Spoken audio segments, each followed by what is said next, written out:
कधी काळी शिवसेनेचे भाजपासोबत अटूट युतीचे नाते होते, परंतु 2019च्या विधानसभा निवडणुकीनंतर उद्धव ठाकरे आणि काँग्रेस आणि राष्ट्रवादी काँग्रेस सोबत युती करून राज्यामध्ये महाविकास आघाडीचे सरकार स्थापन केले।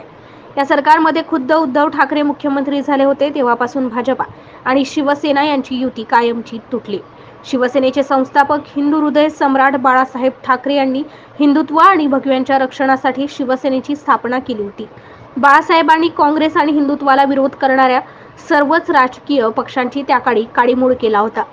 परंतु सध्या उद्धव ठाकरे यांनी शिवसेना रसातळाला गमावल्याची प्रतिक्रिया भाजपा नेते करताना दिसत आहेत। नुकत्याच भाजपा उत्तर भारतीय मोर्चा महाराष्ट्राचे प्रदेशाध्यक्ष संजय पांडे यांनी उद्धव ठाकरे यांच्यावर जाहीर टीका केली आहे। काय होतास तू, काय झालास तू, अरे उद्धवा वाया गेलास तू। कधी काळी मातोश्रीचं अंगण भगव्या वादळाने भरायचं, आज ते बुरख्यात गुरफटलंय। हिंदू हृदय सम्राट बाळासाहेब ठाकरेंचा आत्मा आज तिळतिळ तुटत असेल, अशी प्रखर टीका संजय पांडे प्रदेशाध्यक्ष भाजपा उत्तर भारतीय मोर्चा महाराष्ट्र यांनी केली आहे। काय होतास तू, काय झालास तू, अरे उद्धवा वाया गेलास तू। कधी काळी मातोश्रीचं अंगण हे भगव्या वादळाने भरायचं आणि आज ते बुरक्यामध्ये गुरफटले। हिंदू हृदय सम्राट बाळासाहेब ठाकरेंची आत्मा आज तिल तिल तुटत असेल,